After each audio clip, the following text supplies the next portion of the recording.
Alrighty, what is going on, everybody? Welcome back to another CYPRX video breakdown. In today's video, we're going to be talking about XDC and the XDC network. I have some very interesting video clips for you all today. So if you're an XDC holder or you're interested in global trade finance, learning more about it in depth, going down the rabbit hole, make sure that you smash that thumbs up button and subscribe to the channel.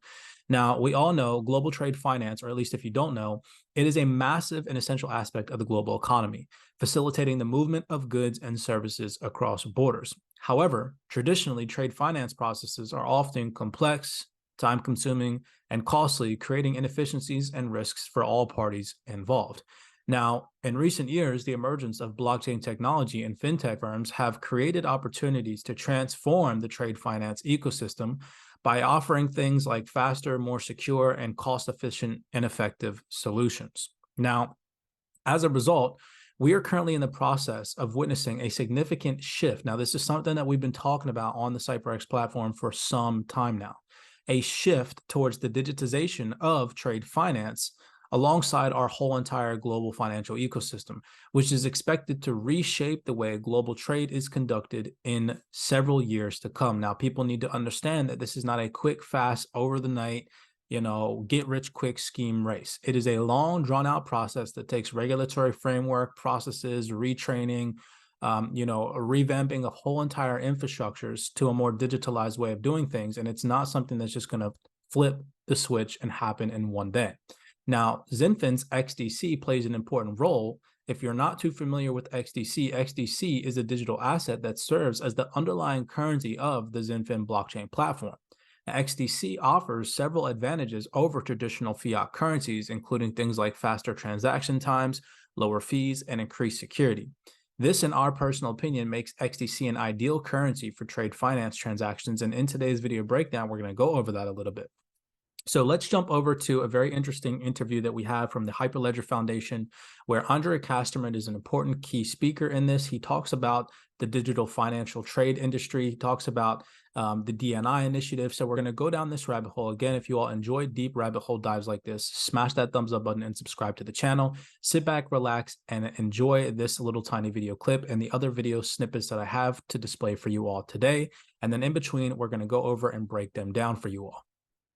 Advanced innovations in payments and trade finance, and now also in capital markets and tokenization is what I am focusing on. So working with incumbent banks is very important because they will not go away, whether you like it or not. Some banks or some people believe that banks will go away, will be disrupted.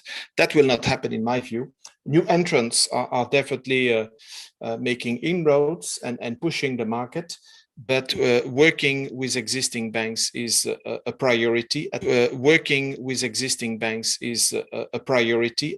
So I'm working with a number of fintechs that are helping banks on various topics. You can find them on my LinkedIn profile. Alrighty, so in that little tiny video clip, some key takeaways. He goes on to say, Andre Casterman specifically talks about how banks are not going away, and that working with banks in this digital infrastructure environment is a key and important priority. Then he also talks about how if you visit his LinkedIn profile, you can go and find the fintech firms that he is collaborating with. So let's just take a second real fast and review who Andre Casterman is and why this plays an important role in the XinFin network. This article goes on to read, the XinFin network secures ex-Swift corporate and trade head Andre Casterman as an advisor. The XinFin network, the digital asset infrastructure powering working capital platforms and financial institutions, announced today that it has secured ex-Swift corporate and trade head Andre Casterman as an advisor. Acting as a collaborative technology provider, XinFin brings tokenization technology to trade financiers, focusing on alternative lenders and SME markets. Now, if we head over to Andre Casterman's LinkedIn profile, he has this very interesting article that I think plays an important role, especially surrounding some of the key vocabulary that it mentions. This article goes on to read, fintechs tackle the trade industry's most complex conundrum, interoperability. We presented advanced technology innovations during the 4th edition of the FinTech Committee briefing that took place in Porto on September 7, 2022, so just at the end of last year. Progress achieved was palpable, in particular when it comes to addressing a major industry pain point, i.e. the interoperability conundrum in trade financing. Pay attention, that key vocabulary term right there plays an important role later on when explaining XDC and the XDC network. Vivek Ramchandani, oh geez Louise, hopefully I'm not butchering that one, I definitely did. HSBC's global head of trade and receivables finance put it recently in perspective during an interview with the banker.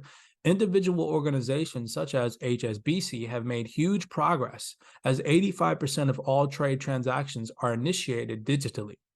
Where progress has been slower is where it requires collaboration.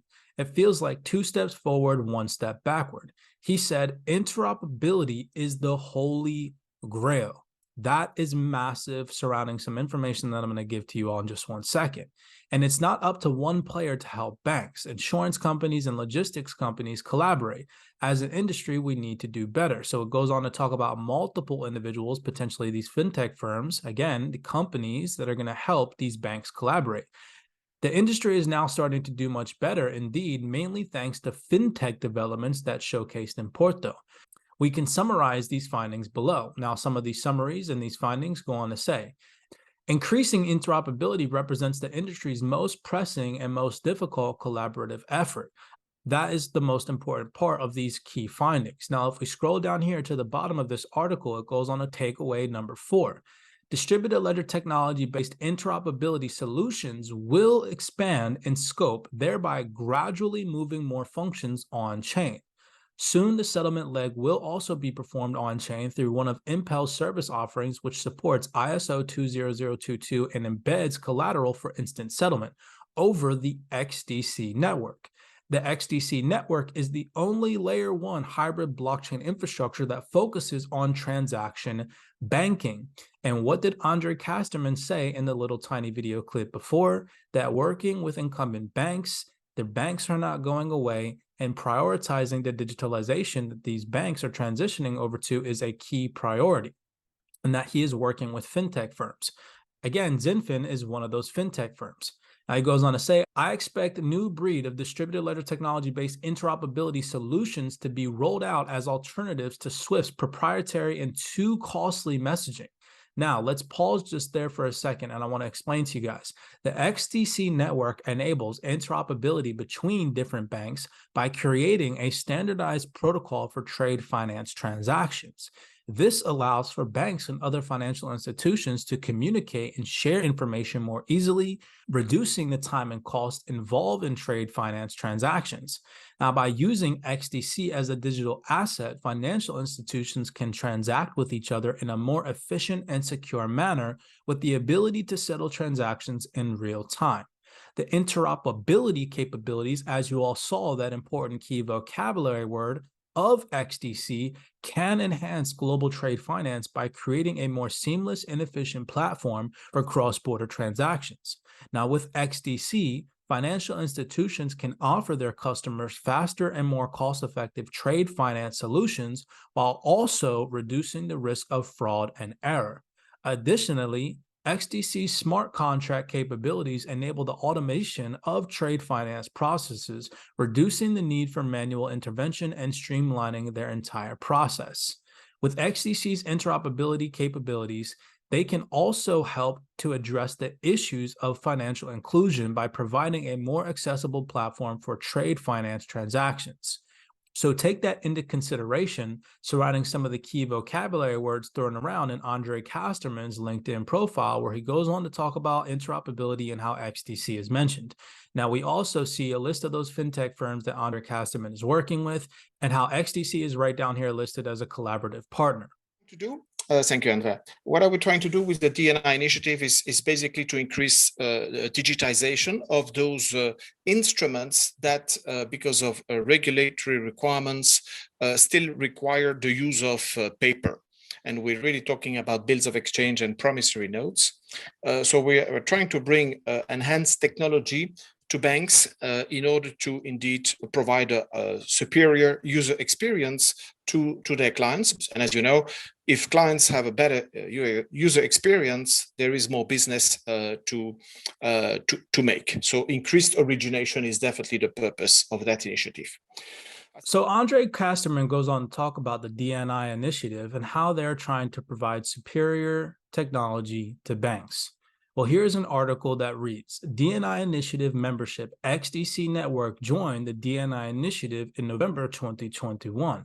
and provides the needed blockchain infrastructure and interoperability for financial institutions to communicate across various platforms and ecosystems.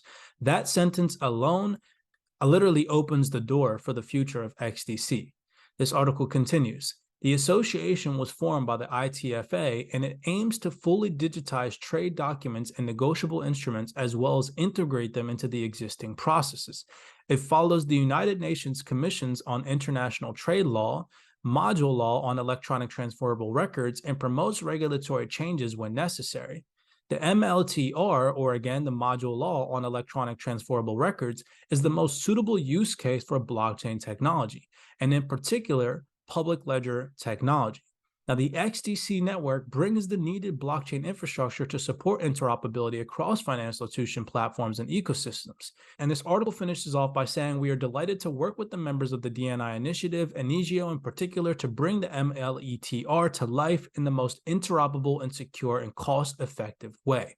Who said this? Atul Kakad, hopefully I'm not mispronouncing that, the co-founder of the XDC network. And you guys can see some collaborative partners of the DNI Initiative, and XDC being one of them. And there are many platforms for different processes. So this is all valid. However, there are ways also to help financial institutions interoperate, and also potentially platforms to interoperate thanks to DLT. So from a technology point of view, there is an evolution, no revolution for sure. There is an evolution, no revolution for sure. So Andre Casterman in that part of the video clip goes on to talk about how in the trade financial ecosystem with distributed ledger technologies being implemented, there is an evolution, not a revolution. People really truly need to understand the difference between the two. The use of fintech and distributed ledger technology is set to evolve the trade finance industry by gradually transforming the traditional processes and systems in use today. Evolution implies a gradual process of improvement, where existing systems and processes are gradually upgraded and improved to meet changing demands and new technologies. People need to understand that this is going to take time and is not some overnight success story. In contrast, revolution implies a more dramatic and sudden transformation of the industry, where existing systems and processes are completely replaced by new and disruptive technologies. While there are certainly elements of a revolution within the trade finance industry, particularly in the way that distributed ledger technology and fintech are disrupting traditional processes and systems, it is more accurate to view the change as an evolutionary process and not a revolutionary process. Distributed ledger technology and fintech are helping to evolve the trade finance industry by gradually introducing new solutions and technologies that address long-standing inefficiencies and challenges within the industry. For example, the use of blockchain technology and smart contracts is helping to automate trade finance processes, reducing the time and cost involved in transactions. Similarly, fintech solutions are helping to streamline the process of trade finance by providing more accessible and user-friendly platforms for trade finance transactions. Overall, the use of fintech and distributed ledger technology solutions is set to evolve the trade finance industry by gradually improving and modernizing existing systems and processes, rather than completely revolutionizing the industry overnight. Now, as an XDC investor, when you understand the difference between evolution and revolution, what this will allow to do for you all is create a long-term vision for the future prosperity of the XDC network and how distributed ledger technology is set to evolve this industry over time. Now, on the legal side, we also have identified a phased approach. And of course, we want to focus on providing a legal framework based on common law. So what we're aiming to achieve is the top right box here, the full recognition of electronic negotiable instrument into law. And that is being done by some countries. Recently, Abu Dhabi Global Markets as a jurisdiction has made this happen. But this will take time, of course, before most countries are changing the law to fully recognize negotiable instruments in electronic form. But this will take time. Now, in that video clip, Andre Kasserman goes on to talk about how they are attempting to establish a legal framework, and he goes on to mention Abu Dhabi. Well, if we head over to the zinfin.org website and you go to their partners and associations along with alliances, you guys can see that Abu Dhabi Global Markets is one of those individuals partnering with Zinfin. Now, if we go over to this article, Abu Dhabi Global Market admits third regulatory lab cohort with more UAE fintech firms. And who was one of these fintech firms that was a participant in this? You guys can see that Zinfin was listed. It goes on to say, Zinfin is a blockchain technology company focused on international trade finance. It has a scalable, secure, permission, and commercial-grade blockchain architecture that can eliminate inefficiencies in global trade. Now, if we come back up here to read this article, it says, Abu Dhabi Global Market, the International Finance Center in Abu Dhabi, is pleased to approve its third batch of regulatory laboratory participants, comprising of 10 local and international fintech startups. The successful participants, which were selected from a pool of 36 applications, will join a pool of 16 firms from the first and second cohorts, bringing the total number of firms to 26 in the program. The startup innovators who have been selected represent a mix of local and international markets, including the UAE, Kenya, India, Singapore, and the United Kingdom. The positive responses we've had from the local and global fintech startups over the last 2 years with the RegLab program are extremely encouraging. We are looking forward to working with the newly admitted startups, which offer fascinating propositions such as financing, payments, and insurance solutions that can benefit the SME sector. With that being said, this is not a video telling you all to go out there and buy XDC. This is me just simply breaking down some valuable information that can hopefully lead you in the right direction to doing your own personal research. Take it upon yourself to go read these documents and listen to these interviews yourself, which will hopefully lead you to create and generate your own bias on the XDC coin, the XDC network, and Zinfin itself. With that being said, as always, I hope that you all enjoyed this video breakdown. If you did, smash that thumbs up button, subscribe to the channel. We do appreciate the love and the support. As always, be cognizant, be aware out there, and I will see you all in the next video breakdown.